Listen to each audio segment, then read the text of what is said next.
Passiamo a una successiva tavola rotonda in cui proveremo a parlare del tema di come le imprese e il governo stanno affrontando queste rivoluzioni, quali risposte vengono date e quali risposte mancano. Chiamerei sul palco Giuseppe Bono, amministratore delegato di Fincantieri.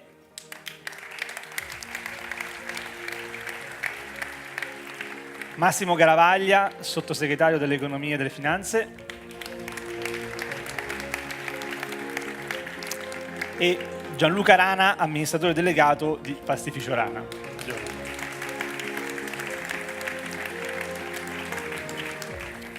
Comincerei con Gianluca Rana e chiederei in una maniera molto sintetica e semplice che cosa oggi un imprenditore si augura o si aspetta da un governo che deve affrontare una fase storica importante come quella che viviamo. Ma credo che Luciano abbia espresso ormai tantissimi dei concetti che avrei potuto dire anch'io. Io credo che oggi abbiamo bisogno di stabilità e una progressione della nostra crescita, come era iniziata, che venga mantenuta. La stabilità permette gli investimenti, permette anche una visione a medio termine, ma soprattutto garantisce anche quella visione internazionale che abbiamo bisogno. Perché il nostro è un paese che non può vivere all'interno dei propri confini, deve sapere espandersi e portare i propri giovani nelle opportunità del futuro, che non sono solamente locali. Oggi questa mentalità di localismo è, secondo me, nemico della crescita e soprattutto una crescita come quella che ci aspettiamo. Il nostro è un paese che ha le potenzialità e soprattutto ha prodotti che devono uscire da questo paese e le regole non sono quelle che possiamo darci noi, le regole sono quelle di un mercato globale e il mercato del lavoro anch'esso è globale. Grazie. E chiederei invece a Giuseppe Bono dato che Fincantieri in questa fase storica anche dell'Italia è stata chiamata in causa per un qualcosa di molto importante che riguarda una tragedia italiana di fronte alla quale oggi vi sono anche delle scommesse di governative, non solo, molto importanti, parliamo naturalmente di Genova. Lei pensa che in questi primi 4 mesi di governo siano state date delle risposte adeguate rispetto alle emergenze italiane? La prendo da lontano perché poi parlare di politica è sempre complicato. Io sono stato 2 anni fa in Cina e partecipando a un convegno era una situazione importante per noi perché firmavamo una joint venture alla presenza dei 2 presidenti, di Mattarella e del presidente cinese, e avevano organizzato un convegno. Prima di me nel panel parlava un signore vecchio, anche lui con i capelli bianchi, il quale da professore e imprenditore si è posto queste domande. Dice, l'Ottocento possiamo definirlo il secolo della rivoluzione industriale, il Novecento il secolo dei totalitarismi, ma anche della rivoluzione tecnologica che ha aperto strade impensate e impensabili. Come sarà il secolo del 2000? Subito dopo toccava a me e io mi ero preparato tutto per parlare della Fincantieri, di tutte le belle navi che facciamo, di un'organizzazione mondiale importante che dava lustro insomma anche al paese, che molto spesso all'estero è visto più per le personalità e per i prodotti che non per il popolo così com'è e che esprime poi quelle personalità e quei prodotti. E mi sembrava banale. Mentre andavo lì per parlare mi è venuto in mente una questione e ho detto, secondo me sarà il secolo della complessità tecnologica, ne avete parlato, sociale, ne avete parlato, economica, ne avete parlato, finanziaria, non ne abbiamo parlato, ma sarà anche lì il tema della complessità. Allora, la mia idea di uomo che ha attraversato molte delle fasi del paese, sia politiche, sia economiche e sia industriali, soprattutto, per fortuna mi sono occupato sempre di industria di prodotti, la mia idea è questa, che quello che manca al Paese, ma non solo al nostro Paese, forse di più. Sono due cose, sono fondamentalmente. Da un lato formarci e formare soprattutto le nuove generazioni per affrontare questa complessità che va governata, perché se noi non pensiamo di attrezzarci oggi per governarla, secondo me faremo un botto tutti quanti. Che cosa vuol dire? Vuol dire quindi rifare tutta la scuola, tutta la cultura del Paese. Ricordiamoci che noi alla fine della guerra mondiale, pur venendo da un periodo che era il periodo del fascismo e compagnia bella, eppure abbiamo trovato quella scuola che aveva formato una classe dirigente che poi nel tempo ha ricostruito il Paese. Quindi cultura. Cultura vuol dire attrezzarci per governare il futuro. Oggi che ci serve? A parte le cose che il governo fa, sulle quali non voglio entrare, ma io se fossi come ho fatto nella mia azienda, e credo che facciamo tutti come imprenditori, lancerei un grandissimo programma di formazione, perché sento parlare di giovani, la verità è che i nostri giovani alcuni lavori non li vogliono fare. Noi qua dentro, se vogliamo essere tutto onesti, stiamo perdendo quelle professionalità. Quindi attrarre in Italia investimenti, l'abbiamo attratti perché nel passato abbiamo presentato quelle professionalità che servivano, perché se no nessuno viene a fare investimenti, se non magari per ampliare i consumi e quindi i prodotti delle sue aziende. Quindi una grande operazione di formazione che induca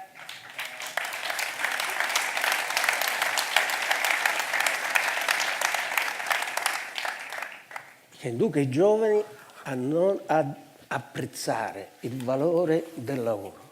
Ai tempi miei il lavoro era la cosa più importante, noi andavamo a scuola, ma col pensiero fisso che la scuola serviva per poi andare a lavorare. Non so se oggi è così. Ce lo diceva prima Pagnoncelli, ma insomma mi pare che non è così. Ma allora dobbiamo fare questa operazione di formazione e dobbiamo avere il coraggio di dire a tutti quanti che fare il saldatore, pagato magari più dell'ingegnere, è fondamentale. Allora per fare questo dobbiamo creare tutto un sistema, noi stiamo per esempio facendo con il nuovo governo anche un protocollo col Ministero della Pubblica Istruzione per mettere in rete, lo dico anche, fa propaganda a tutti quanti noi perché questo ci serve a tutti, in rete tutti gli istituti tecnici superiori, per dire quello che ci serve nei prossimi anni, che secondo me è qui che poi si gioca. C'è un altro fattore, Cerasa, di cui non sento parlare delle competenze, ma derivano da questo. Sento parlare dell'elite, ma secondo me deriva anche da questa, chiamiamola alla Mao Zedong, rivoluzione culturale di cui il Paese ha bisogno. Ed è la responsabilizzazione. Questo è un Paese che si sta deresponsabilizzando.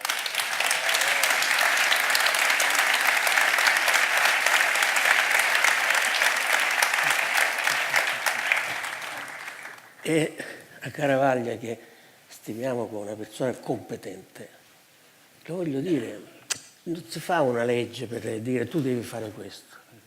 Si va educato. Quella cosa non si deve fare, ma lo devi sapere. Allora, è così in tutto. Poi dico che cosa c'è bisogno, 2 secondi, per le imprese. Noi abbiamo qua. È una vita che io sento dire che abbiamo bisogno di minor burocrazia e compagnia bella. Anche qui però lo diciamo senza sapere quello che dobbiamo fare. Non sono i burocrati quelli che creano la burocrazia, sono le leggi, lo vogliamo capire o no?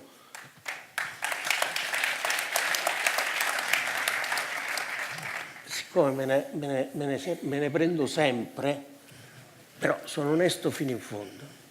Fino 2 o 3 giorni fa arriva il direttore del cantiere di Monfalcone, che è uno dei più grandi del mondo, un avviso di garanzia per non aver rispettato le procedure di smaltimento dei rifiuti che avevamo trovato facendo i lavori delle lastre di Eternit.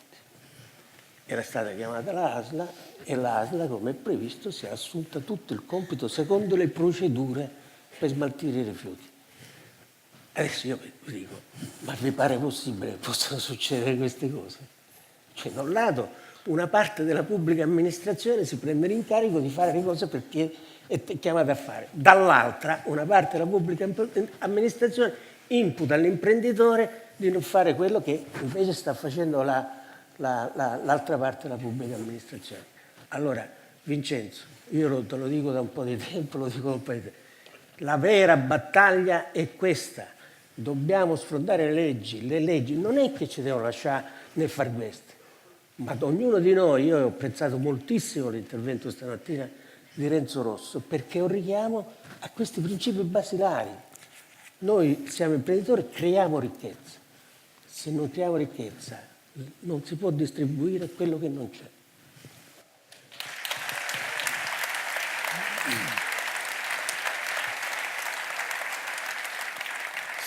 Massimo Garavaglia, sono ormai un paio di ore che discutendo intorno ai temi della rivoluzione e del cambiamento ci sono alcune parole che sono state messe a fuoco.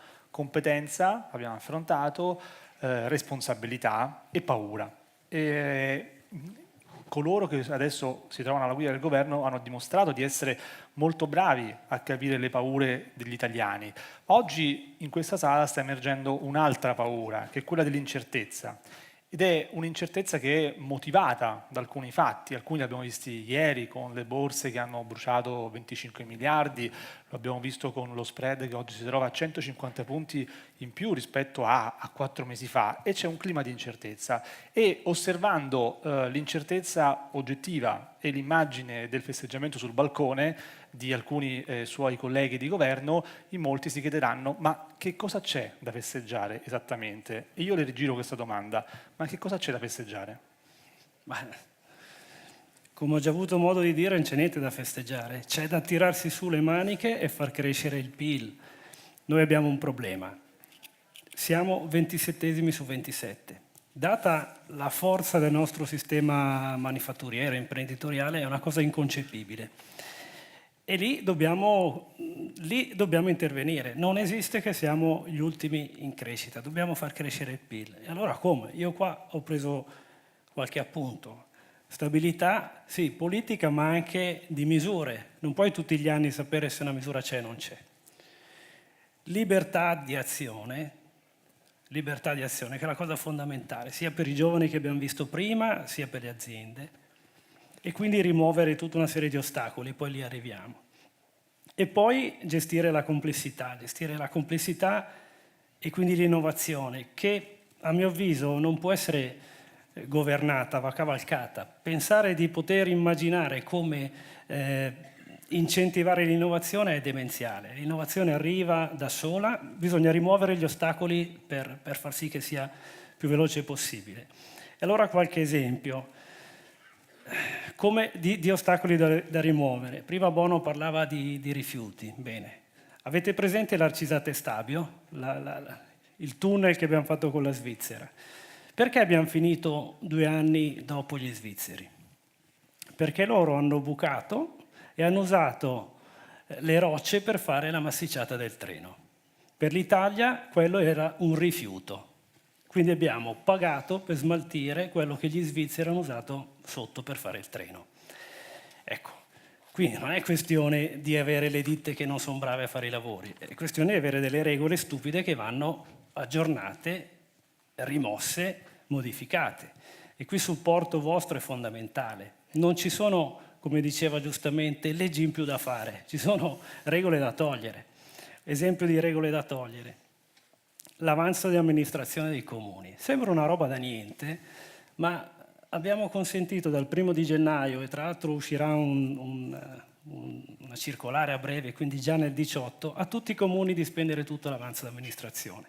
Questo significa far fare un sacco di tanti piccoli investimenti. Perché non si faceva? Perché non c'erano i soldi? No, perché c'era una regola stupida. Basta rimuovere la regola stupida.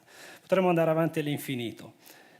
Basta pensare al codice degli appalti, cioè che è stato fatto apposta per bloccare tutti gli appalti. Va bene. E poi c'è il tema della cultura, che si lega tantissimo alle politiche attive del lavoro. Quindi tornando ai festeggiamenti, noi non dobbiamo festeggiare, noi dobbiamo metterci a lavorare affinché i nostri giovani trovino lavoro serio, pagato da chi lo dà, cioè dalle aziende. Cioè, sono le aziende che producono posti di lavoro e producono PIL. Allora, come fare? Ma basta andare a prendere le esperienze che ci sono. Io vengo da Regione Lombardia. In Regione Lombardia l'anno scorso, cioè adesso 2 anni fa, abbiamo creato più di 100.000 nuovi posti di lavoro con le politiche attive del lavoro. Come? Con una formazione minimamente intelligente. Da noi i centri di formazione professionale sono pagati in maniera differenziata.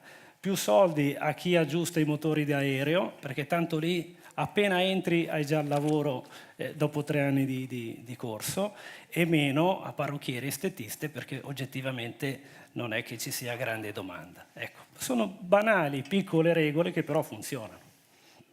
Abbiamo bisogno di mettere a sistema queste cose in tutto il Paese. Grazie.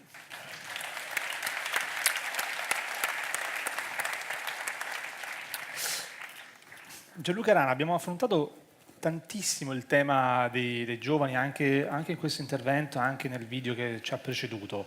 Eppure però la manovra, di cui poi conosceremo i dettagli nei prossimi giorni, ha dedicato molta attenzione non tanto al tema dei giovani e neanche al tema del lavoro, almeno mi sembra, ma quanto al tema di chi non lavora. Da una parte pensioni, da un'altra parte reddito di cittadinanza. Io le chiederei che cosa si aspetterebbe lei da imprenditore, da cittadino, sul tema di aiutare i giovani a sviluppare competenze e anche ad avere un accesso al lavoro più semplice rispetto a oggi. Naturalmente non tutto può fare la politica, spesso è anche la società civile, gli imprenditori che devono occuparsi del tema, ma miscelando insieme i due elementi, che cosa si aspetterebbe e che cosa suggerirebbe anche di fare? Ma guardi, io credo che in questa sala ci sono tantissimi interpreti a questa soluzione. Io non penso che la politica da sola possa governare un tema così complesso come l'occupazione. Anzi, probabilmente sono dei palliativi che rappresentano un modo per nascondere la verità. La verità è fatta dallo sviluppo. È fatta dalla capacità di un paese di costruire valore per i propri cittadini, in Italia e fuori dall'Italia. E questo lo dico perché negli ultimi 5 anni ho trascorso più di metà del mio tempo negli Stati Uniti per un'operazione che abbiamo avviato 5 anni fa e che, mi lasci dire, ha dato dei risultati straordinari. La nostra azienda è raddoppiata in 5 anni, con una crescita del 40% ogni anno.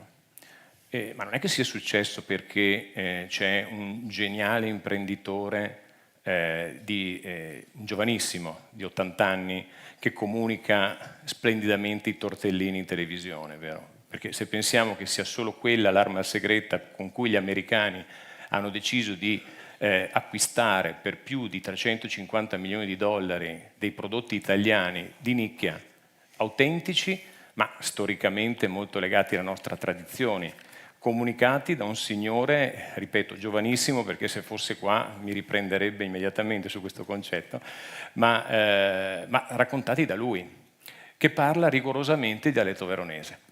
Allora, se uno è in America, fa 350 milioni di fatturato, li organizza all'interno di una macchina produttiva che ha 37 nazionalità diverse come lavoratori, 650 dipendenti in 3 anni.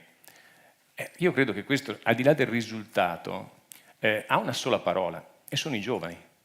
Perché dico i giovani? Perché quando è stato il momento di dire andiamo in America, siamo partiti, dico siamo perché per primo mi sono trasferito con la mia famiglia negli Stati Uniti, fisicamente in quel mercato, portandomi con me un gruppo di ragazzi, tutti sotto i 30 anni, con qualche anziano, come potevo essere io, che avrebbero costituito il cosiddetto bacino di partenza, di esperienza, di costruzione. Bene, questi signori oggi sono in parte residenti negli Stati Uniti e quindi hanno cambiato la loro vita, la loro dimensione, quindi quando si parla di fuga dei cervelli, francamente io sorrido, perché di cervelli che hanno avuto questa fuga, ma adesso sono felicemente interpreti di un successo negli Stati Uniti, con le loro famiglie, integrati, perché è un'altra delle parole che noi ci siamo dimenticati, che abbiano valore, integrati in un paese dove da un po' di tempo si parla che invece questa integrazione è abbastanza osteggiata, giustamente, quello che si dice, ma io posso dire che la verità è il contrario. Un altro elemento che noi possiamo dire abbiamo trovato facilitatore della nostra dimensione aziendale, è stata la possibilità di costruire, guardi, banalmente di poter realizzare quello che volevamo. In questa terra, nella terra che ci ha visto nascere, di cui io sono non legato, sono innamorato. Io adoro la mia Italia, ne porto l'emblema quando giro il mondo, faccio un prodotto che più italiano di questo non c'è. È un paese che mi ha l'ultima volta dato come termini per la costruzione della nostra espansione produttiva di San Giovanni Lupatoto 7 anni. Allora, se sono 7 anni in Italia, lei mi dirà, ma e negli Stati Uniti? Allora le racconto un aneddoto. Sono andato per l'ampliamento dello stabilimento, perché dopo 2 anni avevamo già finito quello che dovevano essere 5 di sviluppo, in 2 anni li avevamo già esauriti in termini di spazi.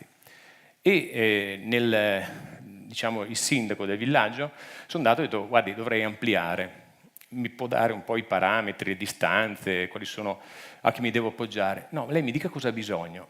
No, dico, guardi, sì, però, siccome io sono nuovo, mi deve un po' far capire, cioè, come io riesco. No, lei mi deve dire di cosa ha bisogno. E quasi si era infastidito.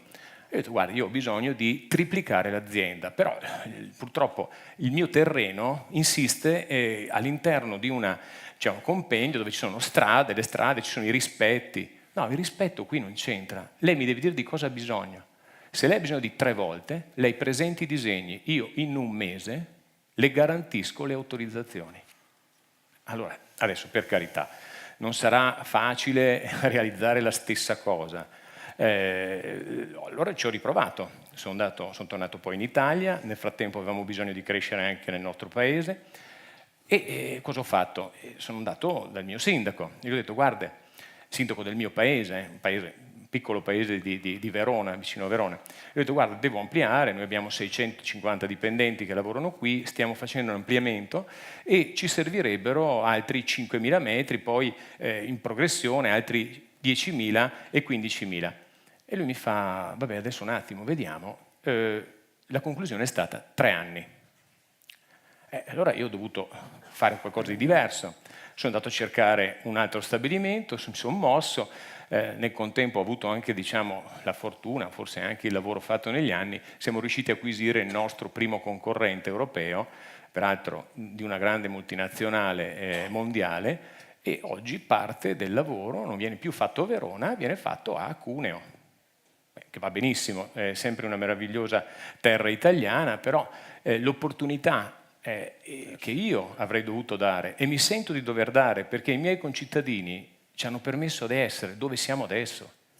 Io ho un grande orgoglio di poter dire che grazie a loro siamo qua.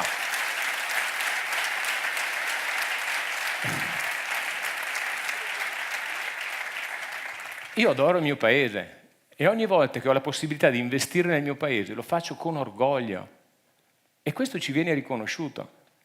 In un paese dove ormai non c'è più un limite alla conoscenza, perché tutto sanno di tutti e grazie appunto a questa rivoluzione digitale non ne abbiamo parlato, ma ha cambiato il modo di comunicare con i consumatori, non solo con gli elettori. Oggi la consapevolezza ha reso il mercato completamente diverso.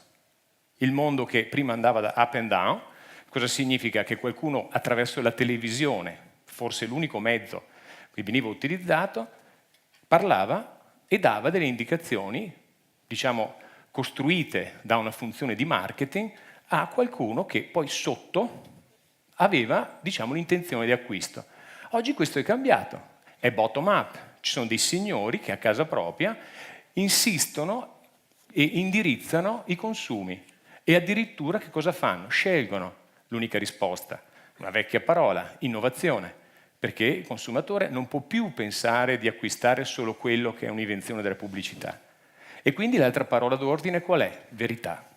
Se tu hai una storia vera e la puoi rendere utile rispettando le tradizioni di ogni paese. Mia moglie, che si occupa di questa rivoluzione digitale nella nostra azienda, dice l'unicità del multiplo, la capacità di essere unici ma capaci di parlare in maniera diversa a tutti i popoli. 37 nazionalità diverse che lavorano, 52 paesi che mangiano tortellini pensati a San Giovanni Lupatoto.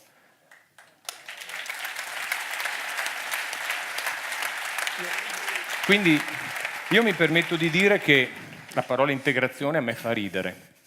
La parola Italia, pur avendola nel cuore, mi rende orgoglioso, ma mi fa sorridere pensandolo come una italianità. Noi siamo mondiali, siamo stati coloro che hanno colonizzato il mondo.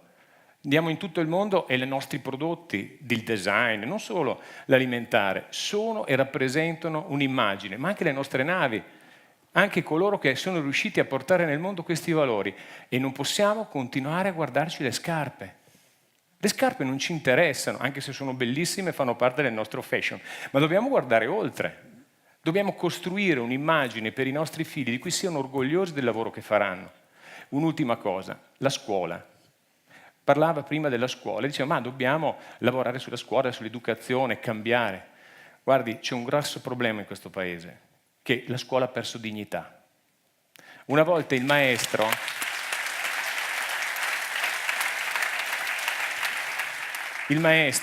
in un paese, nel mio paese, era una personalità. Fare il maestro non era solo una questione di stipendio, era uno status. Ditemi oggi come sono i professori. Ditemi qual è la loro, percezione davanti al mondo del consumatore della scuola, cioè i nostri ragazzi. Provate a vedere che cosa succede nelle classi. Questo a me impaurisce. Guardo i miei figli, che uno studia già negli Stati Uniti, dopo aver fatto però un percorso in Italia, e un'altra andrà anche lei negli Stati Uniti. Lo vivono come una maniera per poter aprirsi, ma in un paese, quello che io ho conosciuto in questi ultimi 5 anni, dove la scuola non è solo dignità, è valore. I migliori professori vengono pagati come i calciatori, cioè se li portano via alle università.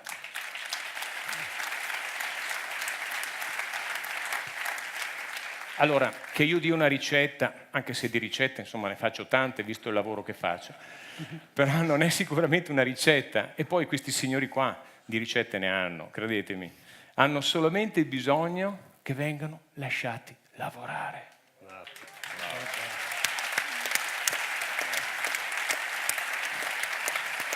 Lo ha detto Renzo, l'ha detto Luciano, ma potete chiederlo a tutti qua. Lasciateci lavorare, sappiamo fare il nostro mestiere, abbiamo paura del governo, cosa succede nel governo? Ma cosa volete che succeda? Siamo passati davanti a qualsiasi cosa, Lehman, sono passate le cose più terribili, crollate banche, rinate banche, ma noi imprese ci metteremo mica paura adesso? Ma facciamo il nostro mestiere, abbiamo una passione che qua dentro potrebbe ribaltare una nazione. Questa è una nazione stupenda, questa è una piazza che io conosco, sono stato presidente di Confindustria Verona e sono orgoglioso di essere amico dei miei amici vicentini con i quali condividiamo anche un'attività editoriale. Sono orgoglioso di stare al fianco di persone che hanno resistito in un territorio difficile, con dei momenti anche dal punto di vista del sostegno finanziario terribile. Ma qui dentro c'è un'energia che può fare qualsiasi cosa. Diceva bene Renzo.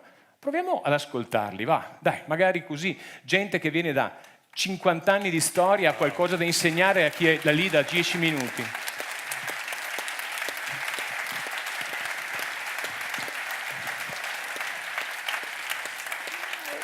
Quindi non vorrei, forse ho preso troppo tempo, mi devo scusare, ma mi faccio un po' prendere perché quando vedo il mio paese che fa un po' fatica e quando sono negli Stati Uniti me lo chiedono, ma dimmi, ma com'è oggi l'Italia?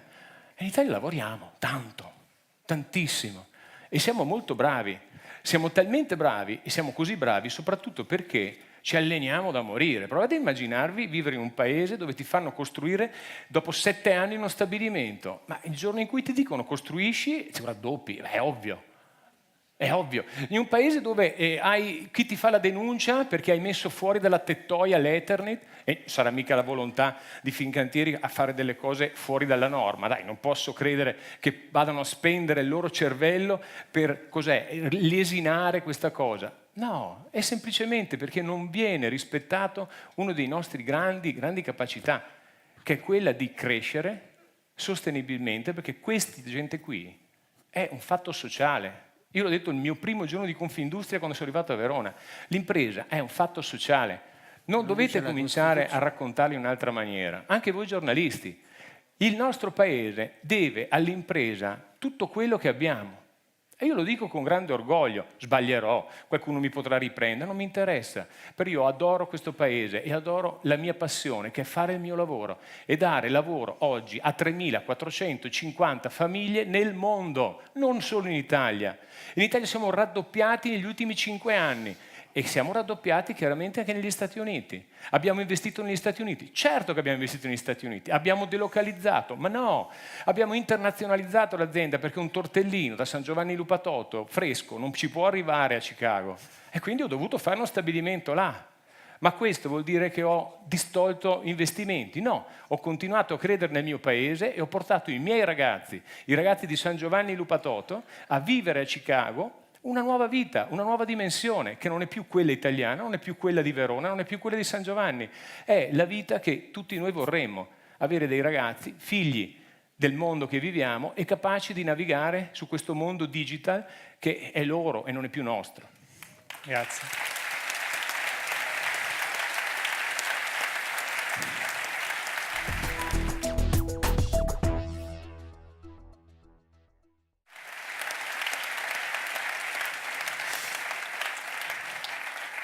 Abbiamo introdotto molto pepe nella discussione e ne introdurrei ancora dell'altro e chiederei a Giuseppe Bono di concentrarsi su un tema, rivolgendosi se vuole anche a Massimo Garavaglia, il tema dell'Europa e dell'euro, perché nelle discussioni di questi mesi, anche di questi anni e dei prossimi mesi, dato che ci saranno delle importanti elezioni europee, si rimetterà in discussione in qualche modo l'infrastruttura che governa l'Europa e l'euro e addirittura in alcuni casi proprio l'idea stessa di Europa. Ma lei sarebbe in grado di spiegare a chi governa oggi l'importanza dell'Europa e dell'euro per chi fa l'imprenditore?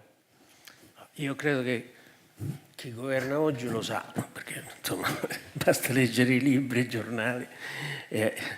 Quindi, allora, guardiamo anche qui la storia, no? 2 secondi. L'Inghilterra ha costruito il suo impero e ha vissuto dopo l'impero per anni perché aveva una sterlina che era una delle principali monete del mondo. Gli Stati Uniti continuano a vivere, forse anche al di là dei propri mezzi, è vero che hanno bilanci commerciali enormi, deficit statali enormi e compagnia bella, perché il dollaro è una moneta mondiale, è una moneta, chi utilizza il dollaro poi è quello che gli compra anche i buoni del tesoro e gli copre i deficit. Allora, l'Europa secondo me è l'unica cosa che ha fatto in questi anni qui, oltre quello che è stato fatto all'inizio, di mettere insieme, di evitare le guerre, di aiutare l'economia. Insomma, chi ha vissuto gli anni 60 sa com'era l'Italia negli anni 50. E tra parentesi, io sono stato a Torino nei primi anni 60, la Fiat, la prima emigrazione era veneta, perché insomma ce le dobbiamo dire poi queste cose. Quindi per dire il salto che è stato fatto nel Paese. E allora, senza avere una moneta fuori, non credo che nessuno pensi che la lira possa diventare una moneta mondiale, insomma, no? Con tutto il bene che vogliamo al Paese, insomma, questo non è consentito prevederlo. Quindi l'unica moneta che può diventare mondiale è l'euro, non c'è niente da fare. Questo aiuterà a crescere. Allora io poi la spiego più semplice, come ha detto lei. Io sto facendo contratti per i prossimi 10 anni. Io oggi ho l'ultima consegna già in mano con contratti di una nave da crociera al 2027. Ma se non ci fosse l'euro, li potrei fare questi contratti? Mi sentirei di scommettere sulla stabilità Ecco, allora Rana ha detto che sto negli Stati Uniti, ma poi c'ha l'interscambio lui con gli Stati Uniti. E quello che ha detto sul sindaco, io l'ho verificato anche io, ma a me mi hanno cambiato la strada, hanno cambiato la viabilità, quindi hanno dato prevalenza a quello che erano le nostre. E allora, partendo da qui, vedi, se critica per esempio, vedo alcuni che criticano la Germania, è una cosa vecchia, insomma, anche purtroppo lo facciamo anche noi con la Confindustria, basta sentire qualche trasmissione economica di Confindustria che critica tutti i giorni la Merkel perché... Ma lo vogliamo capire che una parte di quel surplus della Germania è un surplus dell'Italia? Perché se non capiamo questo, noi siamo il distretto, soprattutto il nord-est ma anche il nord-ovest, siamo il distretto flessibile industriale della Baviera e della Germania e gli esportiamo una buona parte del nostro valore aggiunto perché non siamo in grado di fare prodotti complessi e quindi ogni piccola azienda è eccellente nel suo campo. Allora questo è un atto di quei problemi. Dobbiamo trovare il modo di mettere insieme, di fare prodotti più complessi. La grande azienda non ce l'abbiamo avuto più, molto per motivi sindacali anche, molto per motivi culturali, ma oggi noi dobbiamo portare in Italia, questo è potrebbe essere una crescita abbastanza semplice, facile. Capisco che è difficile immaginare da mettere insieme, ma le politiche territoriali che noi dobbiamo fare sono queste. Dobbiamo aiutare le aziende a crescere senza perdere la loro autonomia. Dobbiamo favorire la successione. Sappiamo quanto in molte aziende il problema della successione può diventare devastante per la sopravvivenza delle aziende stesse. Quindi, a mio avviso, queste sono le cose semplici che dobbiamo fare. Che chiedo al governo? Ogni classe politica che va al governo ha le sue idee e quindi bisogna che le idee rispettarle. Però una cosa la possiamo chiedere. Guardiamo anche i prossimi 10 anni. Noi vorremmo avere... Io mi compiaccio quando sento, dice, guardate tutta la nostra politica economica prima di criticare la legge di stabilità o altro. Ma dateci anche una prospettiva a 10 anni. Io nella mia azienda potrei starmi tranquillo perché ho il lavoro per i prossimi 10 anni. No, io sto pensando a quello degli anni successivi, quando sicuramente non ci starò. Allora è questo che noi dobbiamo. Un grande progetto nazionale, un grande progetto di che cosa sarà l'Italia fra 10-20 anni, partendo da quello che siamo e da quello che abbiamo saputo costruire e che stiamo costruendo in quest'anni. Noi siamo rispettati più all'estero che in Italia, questa è la verità. Ecco, allora ci vuole poco a cambiare, ma soprattutto deve cambiare anche la cultura e quindi chi diffonde la cultura. E quindi, per piacere, ogni tanto un pezzo del suo giornale lo dedichi a questo tema qua e dire tutti quanti, guardiamo i prossimi 10 anni, i prossimi 20 anni e vogliamo capire quello che siamo e quello che saremo. In questa azienda, tornando a un tema in questa sala, se noi non avessimo i lavoratori stranieri, ma io non ne faccio una questione politica, chiuderemmo tutti. E allora questo è un problema di come riusciamo a organizzarci, è un problema di come riusciamo a includere o non includere quelli che non vanno inclusi, è un problema forse di portare la formazione lì dove stanno loro. Quando dico investiamo là, no? Dico si investe lì, ma non si delocalizza così. Io non ho delocalizzato, io l'ho portato in Italia. È uno svantaggio? Io penso di no. Perché ne approfitta di tutto che è il lavoro, no? Si pagano le tasse, se no. Certo.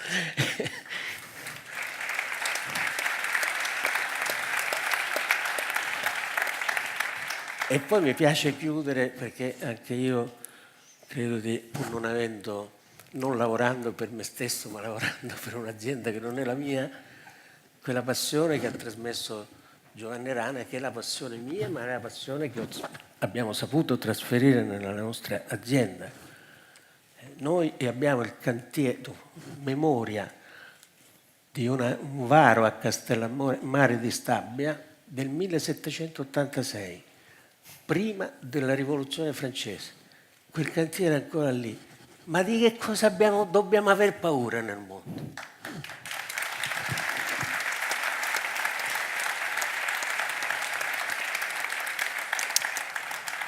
Garavaglia, l'ultima domanda è per lei, ma in realtà è una bugia, è una domanda con 3 domande. E gliele faccio in maniera molto sintetica. Rispondendo a Bono, che ha argomentato in maniera convincente, a mio avviso, il tema dell'euro, le chiederei, ma lei promette che questo governo farà di tutto per difendere l'euro? Prima domanda. Seconda domanda, il Presidente Luciani parlava del 2,4 con la paura che quel 2,4 in Parlamento possa diventare qualcosa di più. Il 2,4 resterà questo o è possibile che aumenti? Ultima questione, ma gli imprenditori che hanno paura oggi perché sbagliano e perché secondo lei non dovrebbero aver paura? Bene, domandine facili. No, va bene, la prima è la più facile, perché la storia dell'euro non è in discussione, non era e non è in discussione. Altra cosa è dire, trattiamo da pari alcune regole. Le regole di Basilea, siamo convinti che tutelano le nostre banche o le danneggiano e quindi danneggiano le aziende? Non solo le nostre, ma tutte. Ecco, quindi Tutta l'economia. andiamo a vedere dossier per dossier, laddove è possibile modificare delle regole nel nostro interesse, facciamolo, perché finora ci pare di capire che non si è mai agito in questo senso in maniera forte. Quindi lascia perdere l'euro, il tema vero è essere trattati da pari da nazione fondatrice dell'Europa e quindi non avere puntualmente sempre regole che ti danneggiano. Non sta scritto nella pietra. Secondo tema, 2,4. Allora, noi arriviamo a questa considerazione banalmente perché se non fai il 2,4 tanto vale che lasci il pilota automatico. Cioè l'1,6, posto che sterilizzare l'IVA e le cose essenziali riempiva tutto il 2,6, tu potevi chiudere il Parlamento, andavi a casa e non facevi niente. Perché così è. 1. 2. Se andiamo a vedere gli anni scorsi, 2,3, 2,5, 2,9, 3, è più o meno quello che si fa sempre. Il tema è di serietà. Piuttosto che fare come si è fatto gli anni scorsi, dico 1,7 e poi diventa 2,4, che non è serio, è meglio dire no, facciamo 2,4 e dire per fare che cosa. È più serio. C'è l'impegno dei 2 vice premier a non fare l'assalto alla diligenza, quindi quello è. Ci concentriamo su alcune cose, facciamo quello, fine. C'ero, la riunione è stato detto così e quindi posso testimoniarlo. A questo punto perché non avere paura? E quindi anche qualche considerazione alla luce di quello che è stato detto. È fantastico il mondo delle aziende che abbiamo che esportano, però purtroppo non si vive solo di esportazione. Il PIL è fatto anche di chi lavora sulla domanda interna. Noi abbiamo un grosso problema di domanda interna. Nel grosso problema di domanda interna abbiamo un enorme problema nel settore delle costruzioni. Allora, partiamo dalle cose facili. Il settore delle costruzioni non è solo fare case, è tutto quello che ci gira intorno. Nel 2016 livello degli investimenti uguale al 1998. Abbiamo un problema. Allora, agiamo in maniera mirata per rimuovere questi problemi. E faccio un esempio. Prima abbiamo fatto esempio di alcune regole, ma l'esempio di regola è quello normale che fa qualsiasi CFO delle vostre aziende, è far girare i soldi. In Italia c'è un problema che è la nastrite, la sindrome di dover fare un'opera nuova per tagliare il nastro. Invece di inventarsi sempre cose nuove per andare lì a fare le foto, facciamo le cose facili. Prendo il budget dell'ANAS, perfetto, ha 1 miliardo di manutenzione. Sai cos'è la novità? ANAS abbiamo detto, fai una cosa, invece di 1 miliardo di manutenzione, quest'anno fai 2 miliardi di manutenzione. Farò qualche opera in meno, tanto non la fai lo stesso. Col codice degli appalti, 6 mesi per il progettista, 6 mesi per la ditta, sempre che non ci sia ricorso, se ti va bene arriviamo a quei 3-4 anni. Allora facciamo che rimoduliamo queste cose che non vanno, anticipiamo e facciamo manutenzione.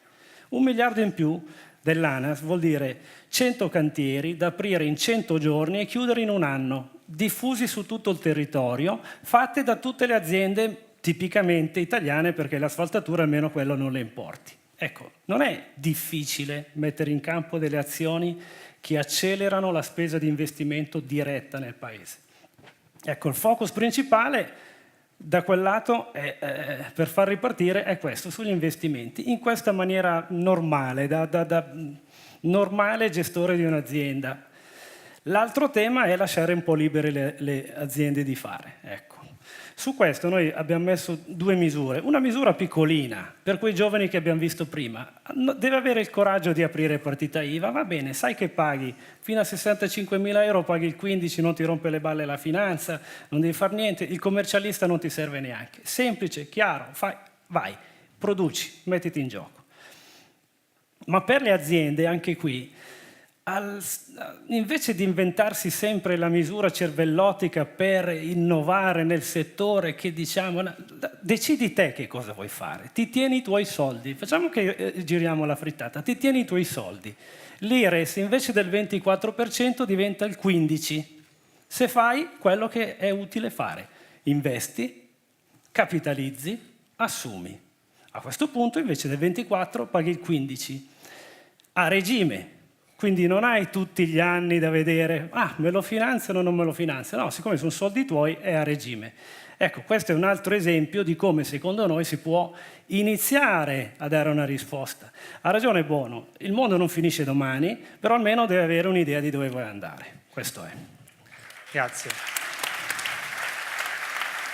Mi concede una domanda maliziosa, che immagino sia una domanda che si faranno in molti.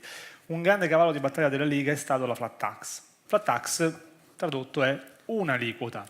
Come fa a chiamarsi flat tax una tassa che ha 2 o 3 aliquote? Questo è il bello della politica, che si inventa da qualsiasi. Però al netto di questo, la scelta di partire dalle aziende è proprio per questo. Invece di fare una flat tax, che si poteva fare, era già pronto tutto il dossier sulle persone fisiche, avrebbe accontentato mezzo mondo, prendevi più voti? Okay. La scelta è stata di agire prima sulle aziende, perché oggi noi abbiamo un problema di competitività, abbiamo la necessità di fare PIL. Ripeto, il nostro punto è non essere più i 27esimi, ma arrivare almeno a metà classifica. Ci diamo quello come obiettivo. Quello sì che fa scendere il rapporto deficit-PIL, debito-PIL. Continuare a chiudere il rubinetto, abbiamo visto che non funziona, proviamo a far ripartire il PIL, e allora devi partire dalle aziende. Grazie Giuseppe Bono, grazie a Massimo Garavaglia, a Gianluca Rana.